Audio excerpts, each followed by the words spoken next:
L'Angleterre sous Tuchel, une force réelle ou une simple illusion?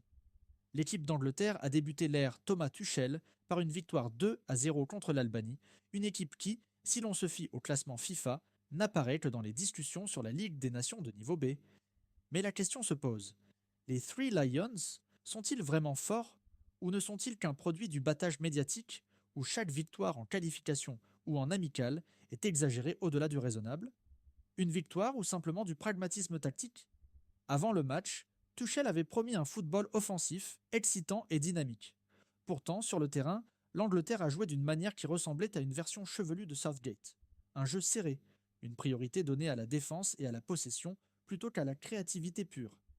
Ils ont marqué après 20 minutes, puis ont mis près d'une heure pour inscrire un deuxième but par Harry Kane, un attaquant si régulier que l'on finit par oublier à quel point il est indispensable.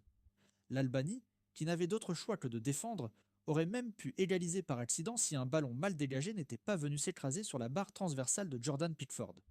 De quoi se demander, si l'adversaire était plus fort, l'Angleterre aurait-elle pu s'en sortir aussi bien? Les Three Lions et les Bleus, les rois des espoirs déçus. L'Angleterre et la France partagent un point commun. Elles disposent d'effectifs parmi les plus coûteux du monde, mais elles peinent à concrétiser leur potentiel dans les grandes compétitions. Si l'Angleterre est l'équipe qui a tout sauf un palmarès, la France, elle, est l'équipe des excuses.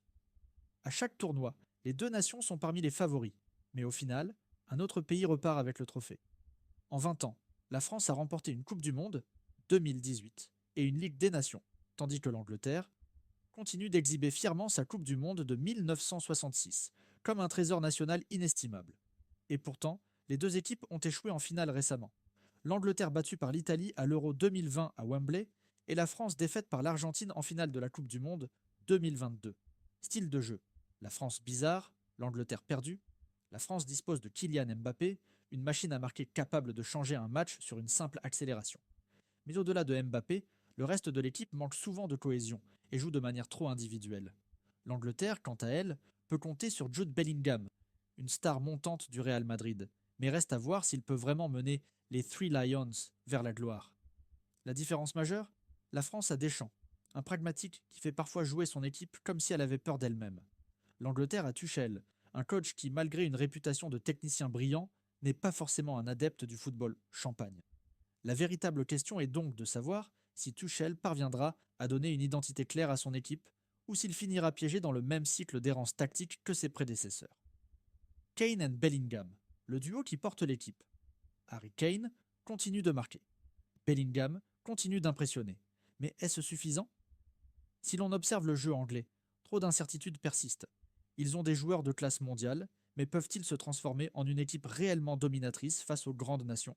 Ou bien verrons-nous le même scénario que lors des derniers Euros et Coupes du Monde? Une phase de groupe convaincante, puis un retour à la maison sous les critiques? Conclusion, les Three Lions, félin redoutable ou simple chat domestique? Cette victoire contre l'Albanie ne signifie pas grand-chose. La route vers la Coupe du Monde 2026 est encore longue, mais si l'Angleterre ne parvient pas à se définir un style clair, elle risque d'être surpassée par des équipes qui, elles, savent où elles vont, comme l'Argentine, le Brésil ou encore le Portugal. L'Angleterre est-elle vraiment forte ou simplement un produit du marketing footballistique? La réponse viendra lorsqu'ils affronteront une réelle opposition.